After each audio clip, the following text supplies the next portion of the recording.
Day 1. There was but a mammal blockading total freedom, a lone female clasping that final kerchunk of the visa stamp. I've everything in order, theoretically. Fresh passport, proof of return ticket, $5,000 in the bank, no felonies. But irony, destitute irony.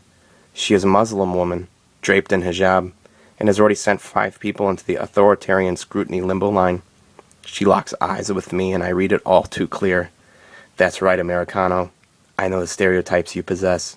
Even as you write this now, the audience will from 1,000 directions scoff at your political incorrectness, your stupid nation and foolish assumptions. You all fear us.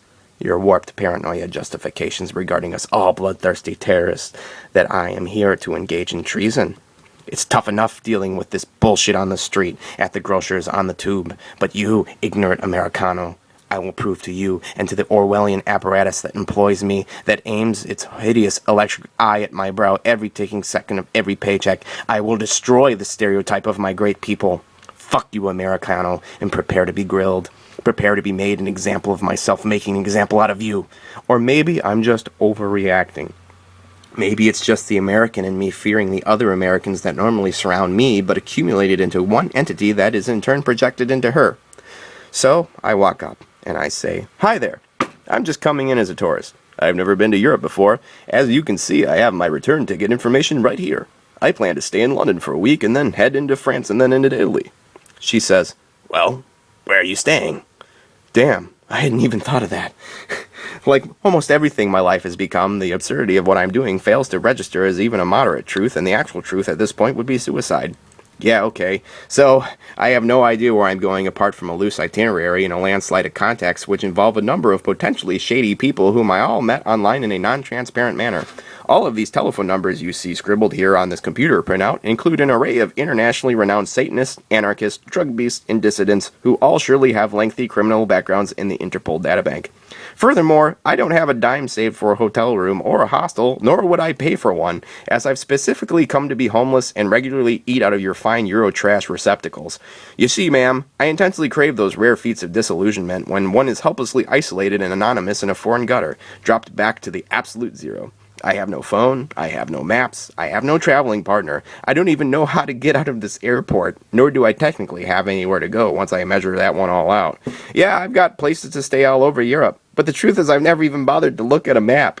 Sure, I know where France is, the UK, but I'm totally lost on the majority of it. Say Romania, and I'll respond somewhere over there, or probably by Slovenia, because I have this notion that Slovenia borders everything in Europe. Or maybe it's the notion of LAIBACH bordering everything, since you can't contain a global state like NSK, and their occupation is omnipresent and eternal. So I give her a line I think will fly. To be honest, my plan was to head downtown and find a cheap hostel or hotel. I figured it would probably be cheaper to do this in person. Fires of napalm.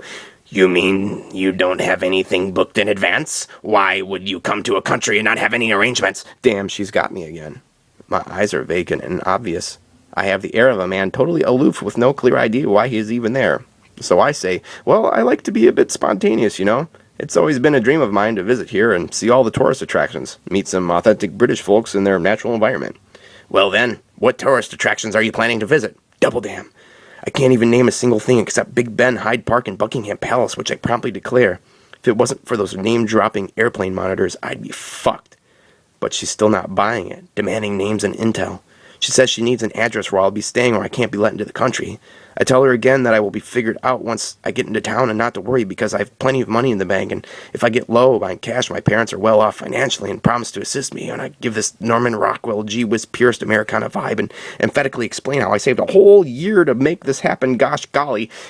She half buys it, so I cut the bullshit and I go in for the kill. I tell her, look, I also write for some tiny online zines doing band interviews. I have contacts that will be meeting up with me and giving me a place to stay. I'm planning to go on some concerts.